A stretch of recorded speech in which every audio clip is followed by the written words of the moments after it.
नमस्कार मित्रांनो.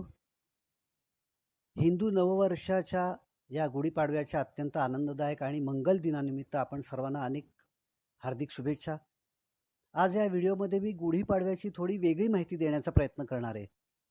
त्याचबरोबर गुढीचं छोट्याशा विधीने पूजन कसं करावं, गुढीपाडव्याचं महत्त्व अशी माहिती सुद्धा मी देणार आहे. आणि पुढच्या व्हिडिओमध्ये मग मी नंतर गुढीपाडव्याच्या दिवशी गुढीची पूजा कशी करावी याचा सविस्तर विधी, गुढीपाडवा फार पूर्वीपासून साजरा केला जात असल्याचे पुरावे काय आहेत, अशी वेगवेगळी माहिती मी पुढच्या व्हिडिओमध्ये देण्याचा प्रयत्न करेन. चला तर मंडळी, सुरुवात करूया आपण या आजच्या व्हिडिओची. तत्पूर्वी तुम्हाला एक विनंती करेन की तुम्हाला व्हिडिओ जर का आवडला तर आपला हा व्हिडिओ, आपलं हे यूट्यूब चॅनेल सबस्क्राईब करायला, लाईक, कमेंट, शेअर करायला विसरू नका मित्रांनो, कारण तुमच्या या पाठिंब्यामुळेच मला नवीन नवीन माहिती तुमच्यासमोर घेऊन येण्याचं बळ मिळत असतं. मित्रांनो, चैत्राची सुरुवात ज्या दिवसाने होते तो दिवस म्हणजे गुढीपाडवा. गुढीपाडवा म्हणजे संवत्सरारंभ, संवत्सराचा आरंभ. संवत्सर म्हणजे काय? तर संवसंती ऋतवा यस्मिन्स संवत्सरा, अशी संवत्सर शब्दाची व्युत्पत्ती आहे. अशी 60 संवत्सरं आहेत आणि प्रत्येक संवत्सराला एक विशिष्ट नाव आहे. असे 60 संवत्सराचं एक चक्र आहे. चैत्र शुक्ल शुद्ध प्रतिपदेला वर्षारंभ करण्याची विविध प्रकारची कारणं आहेत. ती आपण बघूया. यातलं धार्मिक कारण काय आहे? तर ब्रह्मदेवाने ही सृष्टी निर्माण केली तो हा दिवस. प्रचलित भाषेमध्ये म्हणजे आपल्या नेहमीच्या भाषेमध्ये सृष्टीचा वाढदिवस आपण म्हणूया. श्रीकृष्ण भगवंताची विभूती असलेला ऋतुनाम कुसुमाकरा, गीतेमध्ये म्हटलंय ना त्यांनी. तर चांद्र वसंत ऋतू ह्याच दिवशी सुरू होतो. मौंजी बंधन म्हणजे मुंज किंवा उपनयन आणि अनेक यज्ञयागांच्या करता वसंत ऋतू श्रेष्ठ म्हणून सांगितला आहे. आता नैसर्गिक कारण काय गुढीपाडवा साजरी करण्यामागे? तर विषुव दिन या सुमारास होत असतो. दिवस आणि रात्र ही समसमान म्हणजे 12-12 तासांचे असे होतात ते ह्याच काळात. सूर्य अगदी बरोबर पूर्व दिशेला उगवतो, एकदम बरोबर पूर्व दिशेला, नाहीतर तो थोडासा 19-20 इकडे तिकडे सरकत असतो. पानं गळून गेलेल्या म्हणजे पतझड झालेल्या झाडांना नवीन पालवी ह्याच दिवसात येते. सगळी झाडं कशी अगदी हिरवीगार सुंदर दिसतात. आता याच्या मागे ऐतिहासिक कारणं सुद्धा आहेतच. शकांनी हुणांवरती मिळवलेला विजय दिन तो हाच. वनवास संपून प्रभू श्रीरामचंद्र याच दिवशी अयोध्येला परत आले होते, म्हणून याच दिवशी घरोघरी गुढी उभी करून विजय दिन आणि आनंद दिवस साजरा केला जातो. विजयाचं प्रतीक उंच उभारणं हे आवश्यक असतं आणि छान दिसतं, म्हणून गुढी शक्य तितकी उंच उभी करतात. असा हा शालिवाहन शकाचा आरंभ दिवस म्हणून वर्षारंभ म्हणून सर्व दृष्टीने योग्य आहे. या दिवसाचं कर्तव्य काय आहे मित्रांनो? तर गुढीपाडव्याच्या दिवशी सकाळी अभ्यंग स्नान करून म्हणजे सचैल स्वच्छ नीट स्नान आंघोळ करून गुढी उभी करावी. ब्रह्मध्वजाय नमः असं म्हणून गंधादी पंचोपचारांनी गुढीचं पूजन करावं. या दिवशी ब्रह्मदेवाने सृष्टी निर्माण केली म्हणून याला ब्रह्मध्वज असं म्हटलं आहे. चैत्रे मासी जगत ब्रह्मा ससर्ज प्रथमे अनि शुक्ल पक्षे समग्रंतु तदा सूर्योदये सती तत्र कार्या महाशांती सर्व कल्मष नाशिनी असं म्हटलंय. म्हणजे मंडळी, ब्रह्मध्वज नमस्ते अस्तु सर्वाभीष्ट फलप्रद प्राप्तेस्मिन संवत्सरे नित्यम मद्गृहे मंगलम कुरु या मंत्रांनी प्रार्थना करून नंतर दाते पंचांगावर जसं श्री तो काढलेला असतो ना श्री धुंडीराज गणपती, तसाच श्री ढुंडीराज गणपती आपण चित्रित करून त्याचं पूजन करावं. दाते पंचांगात प्रारंभी दिलेलं संवत्सर फल वाचावं, ऐकावं. त्यानंतर कडुनिंबाचं चूर्ण संवत्सर फल यामध्ये सांगितलेल्या कृतीनुसार भक्षण करावं असं शास्त्र सांगतं. दाते पंचांग याबाबत सध्याच्या काळात फार पूर्वीपासून प्रचलित आहे आणि अचूक सुद्धा असल्याने मी दाते पंचांगाचा उल्लेख केलाय. ही काय दाते पंचांगाची जाहिरात वगैरे करत नाही मी. थोडक्यात काय तर गुढीपाडवा हा प्रत्येक हिंदू व्यक्तीच्या दृष्टीने महत्त्वाचा आहे. या गुढीपाडव्याच्या दिवसापासूनच रामाचं नवरात्र सुरू होतं, ते रामनवमीला संपतं. हा 3.5 मुहूर्तापैकी एक मानला जातो. गुढीपाडव्याच्या दिवशी सकाळी अभ्यंग स्नान करावं, सूर्योदयापूर्वी गुढी उभी करावी असं मानतात. गुढी उभी करण्याच्या काठीला प्रथम गरम पाण्याने अंघोळ घालून तिला हळद, चंदनाची सुवासिक द्रव्यांनी प्रसादित करावं, हळद चंदनानी. नंतर तिच्यावर कोरं कापड, खण, त्याच्यानंतर चाफ्याच्या फुलांची माळ, साखरेच्या गाठी, कडुनिंब आणि या सर्वांच्या समवेत गडू बांधावा. म्हणजे आपला गडू म्हणजे तांब्या जो असतो, तांब्याचा तांब्या तो. अशी ही सजलेली गुढी सूर्योदयापासून सूर्यास्ताच्या पूर्वीपर्यंत घरावर डौलाने उभी करावी. हा ब्रह्मध्वज आहे. आपल्या स्वतंत्र अस्मितेचं ते लक्षण आहे. ते विजयाचं प्रतीक आहे. म्हणून आपण गुढी उभी करतो.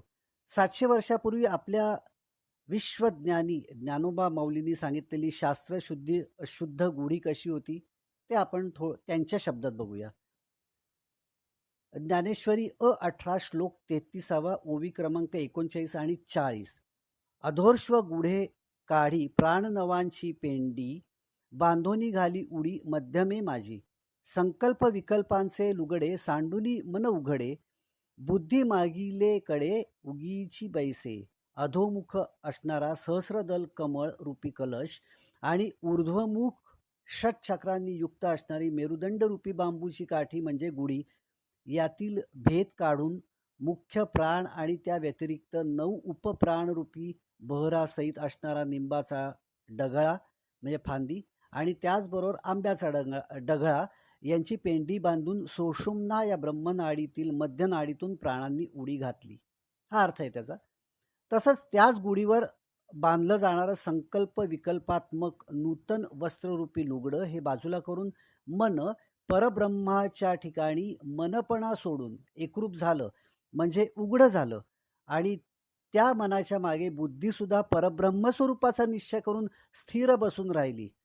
हेच सात्विक धृती म्हणजे धैर्याचं स्वरूप आहे असं माऊली गुढीच्या रूपकातून स्पष्ट करतात. मित्रांनो, याचा सारांश काय काय म्हणतायत म्हणजे या ओव्यांमधून ज्ञानेश्वर महाराजांना काय म्हणायचं आहे? तर माऊलींनी गुढी स्पष्ट रूपाने सांगितली आहे याच्यामध्ये. याचा अर्थ 700 वर्षापूर्वी ऊर्ध्वमुख बांबूच्या काठीवर लुगडं, खणासहित निंब म्हणजे कडुनिंब, आंब्याच्या डगळ्यांची पेंडी बांधून त्यावर अधोमुख म्हणजे खाली तोंड करून पालथा घालून कलश घातला जात होता हे सिद्ध होतं. चैत्र शुक्ल पक्षाच्या प्रथम दिवशी म्हणजे पाडव्याला प्रभू राम सपत्नीक आपल्या सर्व दलासमवेत म्हणजे सगळे सैन्य होतं त्याच्या समवेत सगळेच त्यांचे जे होते त्यांच्या बरोबरचे ते तर अयोध्येला 14 वर्षांचा वनवास संपून परत आले होते. त्या रावणावरच्या अतुलनीय विजयाचं कौतुक म्हणून रावणाच्या त्रासातून मुक्त झालेल्यांनी राम आपल्या घरी परत आल्यामुळे आनंदित झालेल्या नगरजनांनी आपल्या आनंदाच्या प्रीत्यर्थ गुढ्या उभ्या केल्या. आपली घरं दारं सजवली. अगदी हिरे माणकांसारख्या वैभव संपन्न रत्नांनी आणि सोन्याच्या विविध वस्तू आभूषणांनी पूर्ण अयोध्या सजली होती असं वर्णन वाचायला मिळतं. त्या आनंदाचं प्रतीक म्हणून आपणही घरादाराला आंब्याची तोरणं बांधतो, फुलांच्या माळांनी घर सजवतो. सकाळी मुखमार्जनानंतर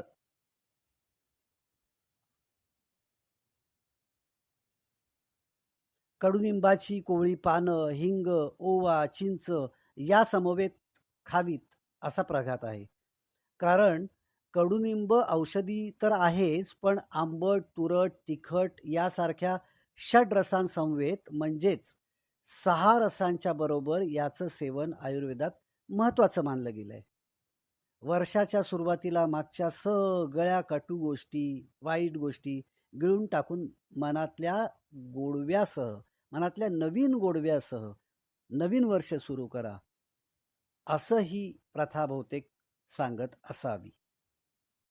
कडुनिंबाची पानं आंघोळीच्या पाण्यात टाकून त्या पाण्याने आंघोळ करतात कारण उन्हाळ्यात होणाऱ्या त्वचारोगापासून बचाव करण्याचं सामर्थ्य ह्याच्यामध्ये आहे. मुलांनाही इळवणी घालतात म्हणजे उन्हात पाणी ठेवून त्या पानांनी मुलांना आंघोळ घालतात. याचाच अर्थ लहान थोरांच्या जीवनशैलीत बदलत्या ऋतुमानानुसार बदल करून निसर्गाच्या जास्तीत जास्त जवळ जाण्याचाच मार्ग या परंपरेत आहे. संध्याकाळी सूर्यास्तापूर्वी गुढी खाली उतरवतात. त्यापूर्वी तिला धने आणि गूळ यांचा नैवेद्य दाखवतात. इथे पुन्हा धने उन्हाळ्यात उपयोगी तर उन्हातून आल्यावर पाणी देण्यापूर्वी गुळाचा खडा देण्याची प्रथा आहे. कारण गुळात 21 प्रकारचे क्षार, ऊर्जा आणि लोह आहे. उन्हातून आल्यावर शरीरातले क्षार घामातून निघून जाऊन शरीराला थकवा आलेला असतो. या क्षारांच्यामुळेच शरीरातल्या विजेचं वहन होत असतं. मंडळी, आपल्या हिंदू धर्मात उगाच ॲज सच काहीच नाही हे मी वारंवार सांगत असतो. तर या क्षारांच्यामुळेच शरीरातल्या विजेचं वहन होत असतं आणि याद्वारेच मेंदू शरीराला संदेश देत असतो आणि शरीराकडून संदेश प्राप्त सुद्धा करून घेत असतो. गुळातले क्षार मिळाल्यामुळे त्यातून ऊर्जा आणि लोह मिळाल्यामुळे थकवा दूर होतो. आणि काय मंडळी माहिती आहे का, उन्हातून सावलीत आल्या आल्या पाणी पिऊ नये. कारण तुम्ही पाहिलेलं असेल की कंदिलाच्या गरम काचेवर पाणी शिंपडलं तर ती काच तळकते. तसंच काहीसं उन्हातून सावलीत आल्यावर लगेच पाणी प्यायलं तर होतं. पण उन्हातून प्रवास करून आल्यावर आधी गूळ खाल्ला तर गुळाचे मगाशी मी जे सांगितले ते लाभ तर मिळतातच. पण मध्ये थोडा वेळ गेल्यामुळे पाणी प्यायल्याने काही हानी होत नाही. म्हणजे लगेच उन्हातून आलो आणि लगेच पाणी प्यायलो असं होत नाही. मध्ये थोडासा वेळ जातो.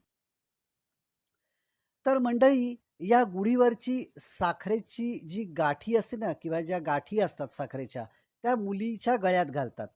तर मुलांना साखरेची कडी असतात, ती साखरेची कडी देतात. आणि ही प्रथा होळीपासूनच हार आणि कडे देण्याची ही जी प्रथा आहे, ती होळीपासूनच देवाण-घेवाण करण्याची सुरुवात झालेली असते. या सर्व परंपरातून लहानपणापासूनच आपण निसर्गाच्या जास्तीत जास्त जवळ जायला शिकतो. पूर्वी आपलं जीवनमान निसर्गाच्या लहरींवर, त्याच्या उष्ण शीत बदलांवर अवलंबून होतं. आता कूलर, पंखे, एसी या साधनांच्यामुळे हवा तेव्हा आणि हवा तेवढा गारवा निर्माण करता येतो. त्यामुळे आपल्या प्रत्येक सणातले बदल हे निसर्गाच्या बदलानुसार होत असतात. मंडळी, होळीनंतर वातावरणात उष्णता वाढायला लागते. या वातावरणात बदलाच्या काळात त्वचेचे विकार, पोटाचे विकार, सर्दी पडशासारखे विकार फोफावण्याची शक्यता असते. अशा वेळी शरीराची रोगप्रतिकारक शक्ती वाढवण्यासाठी आणि पुढच्या काळात येणारा जो काळ आहे पुढचा, त्या काळामध्ये शरीर निरोगी राखण्यासाठी नववर्षाची सुरुवात कडुनिंबाच्या किंवा कडुलिंबाच्या सेवनाने करतात. कडुलिंबाचे औषधी गुणधर्म काय आहेत ते आता आपण बघूया. कडुलिंबातल्या ह्या औषधी गुणधर्मांच्यामुळे अंगावर उठणारी खाज आणि इतर जे त्वचेसंबंधीचे विकार असतात ना मित्रांनो, त्याच्यापासून आणि जंतू संसर्गापासून बचाव होतो. याच्यामध्ये काही जे घटक आहेत त्याच्यामुळे कर्करोगापासून सुद्धा बचाव होतो. अपचन, पित्त, गॅस यासारख्या समस्या दूर होतात. रक्तातली साखर आणि इन्शुलिनचं प्रमाण जे योग्य ठेवायला लागतं ते ठेवण्याचं काम हे कडुलिंब करतं. मधुमेहासाठी त्यामुळे त्याचं सेवन योग्य आहे, उपयोगी आहे. कडुलिंबाचं सेवन केल्यामुळे केस काळे राहतात, रक्त शुद्ध होतं, स्वच्छ, छान, शुद्ध, मस्त होतं रक्त. कफ आणि पित्ताच्या आजारांवरती सुद्धा कडुलिंब अतिशय गुणकारी आहे. वर्षभर कडुलिंब खाणं शक्य नसलं तर केवळ गुढीपाडव्यापासून 2 महिने तरी याचं नियमित सेवन केलं, तरीसुद्धा वर्षभर निरोगी राहायला मदत होते. गुढीपाडव्याच्या दिवशी नवीन वस्त्र धारण करून गुढी उभारावी आणि दिवसाची सुरुवात आपण मगाशी म्हटलं त्याप्रमाणे कडुनिंबाची पानं खाऊन करावी. आणि ह्याच्यामध्ये काळी मिरी, मीठ, हिंग, जिरे, ओवा, हे घालून ही कडुनिंबाची पानं थोडीशी चुरडून अशी त्याचा प्रसाद तयार करावा आणि षोडशोपचार पूजन झालं की ब्राह्मणांना सात्विक भोजन आपण करवतो ते करवावं. पंचांग श्रवण करावं, सामर्थ्यानुसार पंचांगाचं दान करावं आणि असं व्रत केल्याने वैधव्य दोष नाहीसा होतो. गुढीपाडवा साजरा करण्याच्या मागे पौराणिक कारणं सुद्धा आहेत. ती काय आहेत? तर चैत्र शुक्ल प्रतिपदेपासून नववर्षारंभ मानला जातो. ब्रह्मपुराणात संकेत मिळतात की या तिथेला ब्रह्मा यांनी सृष्टीची रचना केली. अथर्ववेद आणि शतपथ ब्राह्मण या त्याचा उल्लेख आहे. या दिवशी सर्व देवतांनी सृष्टी संचलनाचं दायित्व सांभाळलं होतं. याच दिवशी प्रभू राम देवी जानकी यांना सोबत घेऊन अयोध्येला परतले म्हणून विजय पताका लावून त्यांचं स्वागत करण्यात आलेलं होतं. हे आपण मगाशी पाहिलंच. तर त्यामुळेच याला ब्रह्मध्वज असं सुद्धा म्हणतात. विष्णुदेवांनी याच दिवशी प्रथम जीव अवतार घेतला होता. कोणता तो माहितीये का? मत्स्यावतार. देवांनी याच दिवशी मत्स्यावतार घेतला होता. स्मृती कौस्तुभ मतानुसार या दिवशी रेवती नक्षत्राच्या विष्कुंभ योगावर विष्णूंनी मत्स्यावतार घेतला होता. शालिवाहनाने शकांवर विजय याच दिवशी प्राप्त केला होता म्हणून शक संवत्सर प्रारंभ झालं. याच दिवशी छत्रपती शिवाजी महाराजांनी हिंदू पादशाहीचा भगवा विजय ध्वज लावून हिंदू साम्राज्याची नीव ठेवली होती, म्हणजे पाया घातला होता. महान सम्राट विक्रमादित्य यांच्या संवत्सराचा आरंभ याच दिवसापासून मानला गेलेला आहे. शक्ती संप्रदायानुसार या दिवसापासून नवरात्रीचा प्रारंभ होतो. सत्ययुगाचा आरंभ याच दिवशी झाला होता. गुढीपाडव्याचा गूढार्थ काय? तर चैत्र महिन्यातल्या शुक्ल प्रतिपदेला महाराष्ट्रात साजरा होणारा गुढीपाडवा 3.5 मुहूर्तांपैकी एक मानला जातो. शालिवाहन शकाचा प्रारंभ याच दिवसापासून होतो. शालिवाहन शक हा एका कुंभार समाजाच्या शक नावाच्या आपण म्हणूया या कुंभार समाजाच्या मुलाने या दिवशी मातीचे सैनिक बनवून त्यावर पाणी शिंपडलं आणि त्यांना सजीव बनवलं. त्यांच्या मदतीने शत्रूंचा सामना केला आणि या विजयाच्या प्रीत्यर्थ शालिवाहन शकाचा प्रारंभ झाला. तर शालिवाहनाने मातीच्या सैन्यात सुद्धा प्राणांचा संचार केला होता. अशी एक ही आपण लाक्षणिक कथा आपण पाहिली. तर त्यावेळी लोक चैतन्यहीन, पौरुषहीन आणि पराक्रमहीन बनले होते. त्यामुळे शत्रूसमोर त्यांचा टिकाव लागत नव्हता. मातीपासून निर्मित सैन्य कसं काय विजयश्री मिळवून देऊ शकतं? पण शालिवाहनाने या चैतन्यहीन म्हणजे मातीच्या लोकांमध्ये सुद्धा चैतन्याचा संचार करून ते हरवलं होतं शत्रूंना. पौरुष आणि पराक्रम जागवला होता आणि त्यांनी शत्रू पराजित झाला होता. त्यामुळे आजच्या झोपलेल्या चैतन्यहीन समाजाला जागं करण्यासाठी अशा या शालिवाहनांची, त्यांच्या शकांची गरज आहे, आवश्यकता आहे. मानवात ईश्वरी शक्ती आहेच, पण आवश्यकता आहे ती त्याला जागवण्याची, ती त्याला आठवण करून देण्याची. आजच्या दिवशी पुरुषार्थ गाजवणारा आणि पराक्रमी सांस्कृतिक वीरांचा समाज तयार करण्यासाठी सुरुवात करणारा असा हा शक आहे. तर याची आपण सुरुवात करायला पाहिजे या चांगल्या गोष्टींची. याच दिवशी रामचंद्रांनी वालीच्या त्रासातून दक्षिणेतल्या प्रजेला मुक्त केलेलं होतं. वालीच्या त्रासातून मुक्त झालेल्या प्रजेनी घरोघरी उत्सव साजरा करत गुढ्या उभारल्या होत्या. महाराष्ट्रात सुद्धा आपण घराच्या अंगणात गुढ्या उभारत असतोच आणि त्यामुळेच या उत्सवाला, या सणाला, या दिवसाला गुढीपाडवा असं नाव मिळालेलं आहे. म्हणजेच काय, आपण आता पाहिलं त्यानुसार ही गुढी विजयाचा संदेश देते. गुढी म्हणजे विजय पताका, भोगावर योगाचा विजय, विकासावर विकास पथावरती आपण कसं चालायचं हे सांगणारा दिवस. त्याच्यानंतर मंगल आणि पवित्र वातावरणात सतत ही गुढी उभारण्याला ती प्रसारित जागृत करत असते. गुढी आत्मनिरीक्षण करायला लावत असते, मन शांत स्थिर करत असते, सात्विक बनवत असते. मलबारमध्ये हा उत्सव विशिष्ट पद्धतीने साजरा केला जातो.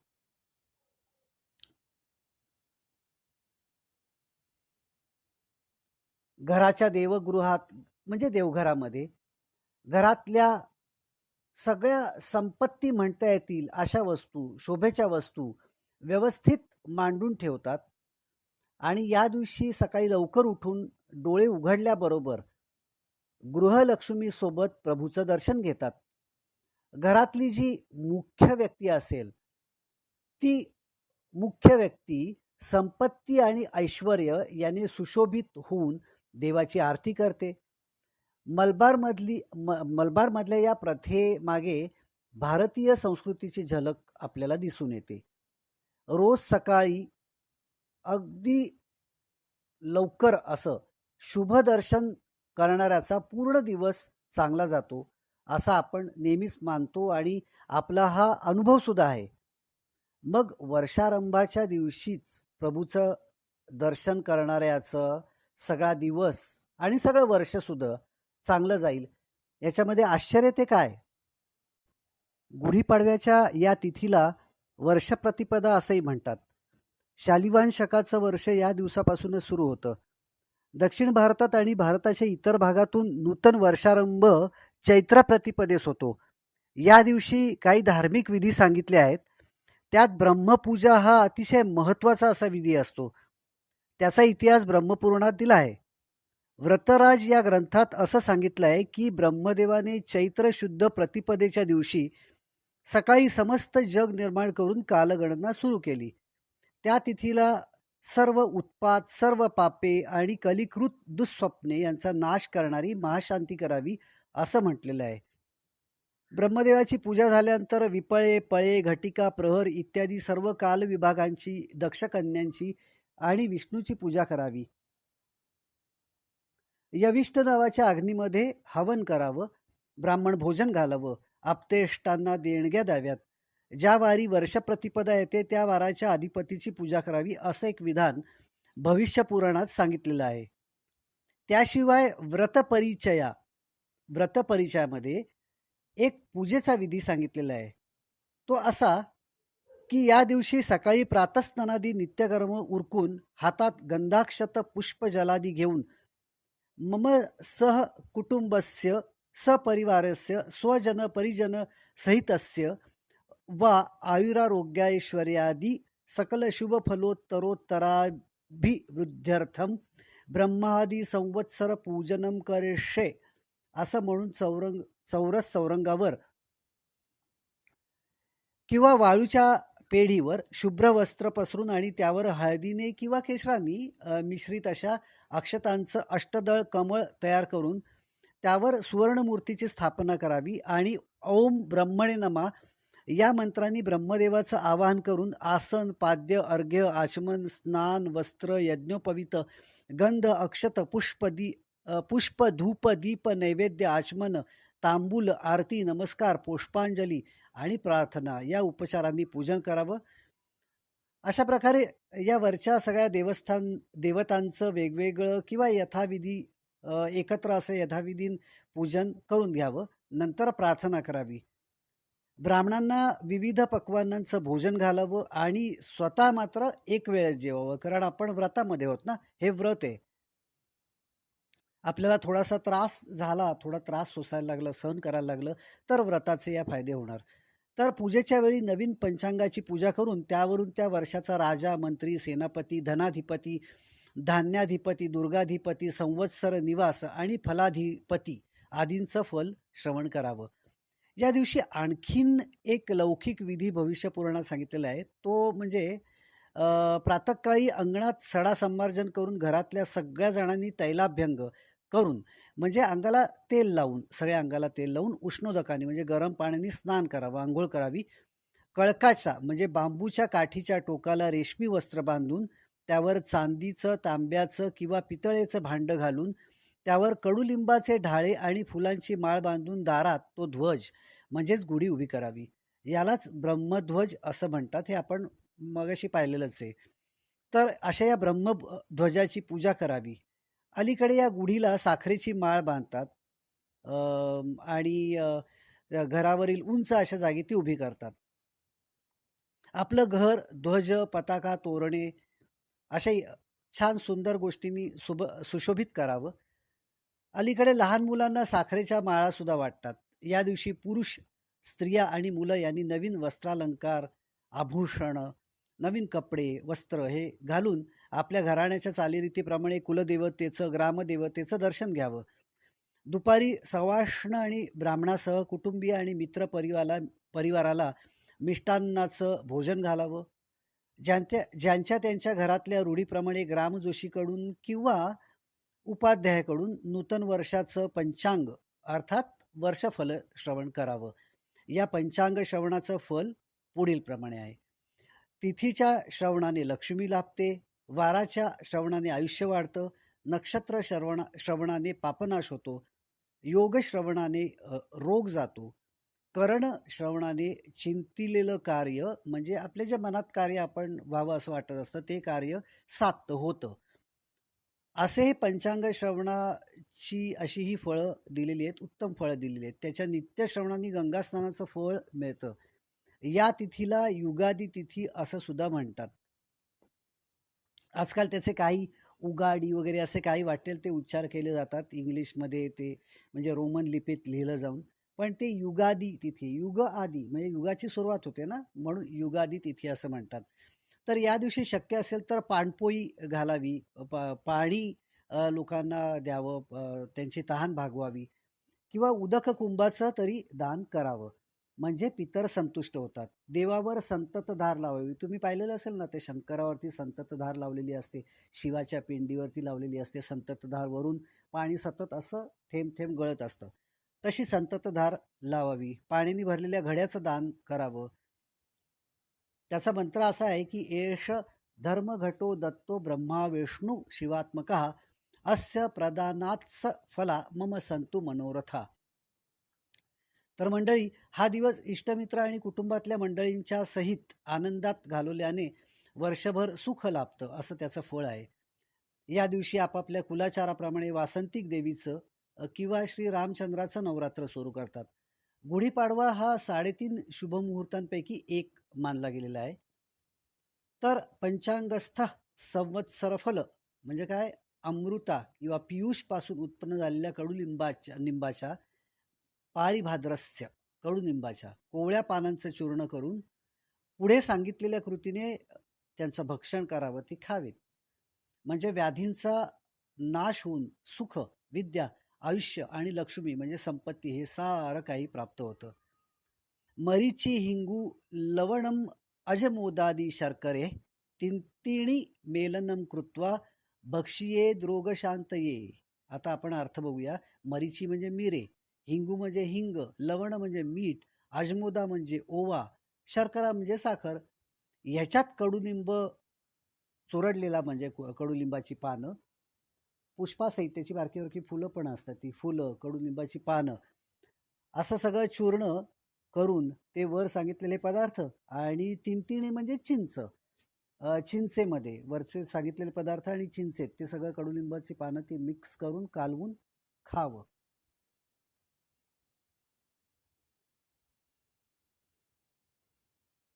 अतिशय हे रुचकर लागणार हे सांगायला कोणत्या ज्योतिषाची गरज नाही, कारण त्याच्यामध्ये जरी कडुलिंबाची पानं कडू असली तरी पण त्याच्यामध्ये ही द्रव्य घातल्यामुळे म्हणजे अर्थातच त्याच्यामध्ये साखरसुद्धा आहे, शर्करा आहे.